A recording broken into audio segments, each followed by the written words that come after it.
అందరికీ నమస్కారం. వెస్ట్ గోదావరి డిస్టిక్లోని పెనుగొండ మండల్ కొటాల్పర్రు విలేజ్లోని రాఘస్వామి రైతు దగ్గర ఉన్నాము. ఇక్కడ మునక్కాయ సాగు అనేది ఈయన చేస్తున్నారు. రాఘస్వామి రైతు అయితే కోసిన కాయలు అయితే మీకు ఇప్పుడు చూపిస్తున్నాను. చూడండి ఎంత లావుగా ఎంత బలంగా ఉన్నాయో. సో ఈ కాయలన్నీ కూడా చాలా అట్రాక్టివ్గా ఉన్నాయి. సో మార్కెట్లో కూడా మంచి నాణ్యత కలిగిన కాయలుగా ఉన్నాయి కాబట్టి మంచి మార్కెట్ వాల్యూ కూడా ఉందన్నమాట. సో ఇలాంటివి అయితే నేను ఇంతవరకు నా జీవితంలో ఎక్కడ కూడా నేను చూడలేదు. ఇంత బాగా పండించగలుగుతున్నారు అంటే దానికి కారణం. సో అందులో మీరు ఉపయోగించే ఆ యొక్క ట్రిక్లు ఏంటో మాకు కొంచెం చెప్తారు. నమస్కారం అండి రైతులందరికీ. మేము ఈ మునగక విత్తనాలు వచ్చి గుంటూరు జిల్లా నుంచి పెనుమాక నుంచి తీసుకొచ్చాం.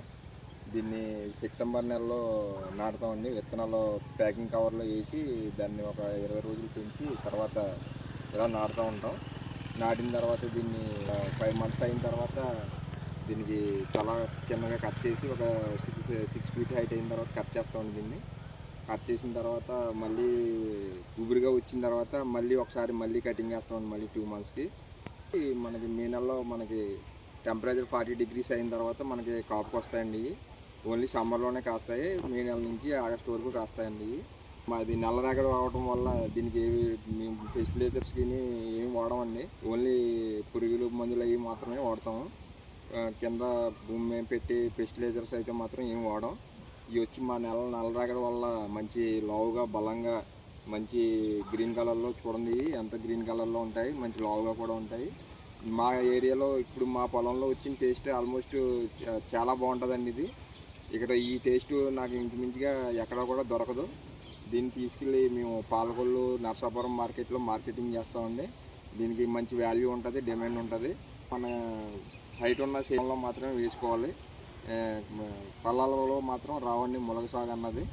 ఇది అంతర పంట మాత్రమే మాకు. దీంట్లో చిక్కుడు పొదలు మొన్నటి వరకు మే నెల వరకు ఈ చిక్కుడు పొదలు అన్నీ వేసామండి. ఈ అంతర పంటగా మాత్రమే వాడతాం. దీన్ని మళ్ళీ ఆగస్టు నెలలో మళ్ళీ కటింగ్ చేసేస్తామండి.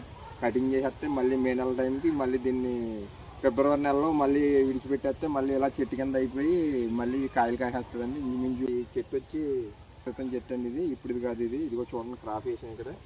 ఇలాగ ప్రతి సంవత్సరం ఆగస్టు నెలలో క్రాప్ ఇక్కడ వరకు నరికేసి దీంట్లో మేము అంతర పంటగా చిక్కుడు పొదలని బెండని ఇవన్నీ పెట్టుకుంటామండి. ఇది చాలా ఆదాయంగా ఉందండి. ఇది చాలా బాగుంది పంట అయితే. ఈ మా ఊళ్ళో వచ్చేటప్పటికి పెద్దగా వేయట్లేదు. 2-3 రైతులు మాత్రం వేస్తున్నారండి. కాకపోతే ఇది మే నెలలో వచ్చి గాలి తుఫాన్లు అవి ఉంటాయి కదా, దానివల్ల ఎక్కువ గాలి తుఫాన్లు వచ్చినా వర్షాలు పడినా దీనికి ఇబ్బంది అవుతుందండి. ఓన్లీ ఎండ మాత్రమే ఉండాలి. దీనికి టెంపరేచర్ 40 degrees ఉన్నప్పుడే ఇది మంచిగా ఉంటుందండి. ఈ సంవత్సరం వర్షాలు లేకపోవడం వల్ల ఇది మంచిగా పొలం కూడా మంచిగా బాగుందండి. ఇది అధిక దిగుబడి ఇస్తుందండి అందరికి. ఇంత లావుగా రావడానికి కారణం ఏ ఎరువులు వాడుకొని? ఏ ఎరువులు నేల సారం వల్ల. మాది నల్లరేగడి అండి. ఇది ఇంత బాగా పండించగలుగుతున్నారు అంటే దానికి కారణం నేల యొక్క సారం. నేల యొక్క సారం అనేది అందరూ ఇంపార్టెంట్ వ్యవసాయంలోనే. కాబట్టి రసాయనిక ఎరువులు మాత్రమే కాకుండా ఈ యొక్క పశువుల నుంచి వచ్చే ఎరువులు అనేవి సేంద్రియ ఎరువులు అనేది వాడడం చాలా ముఖ్యం అనే విషయాన్ని అయితే మీకు చెప్పాలనుకుంటున్నాను. నమస్కారం. థ్యాంక్ యూ అండి.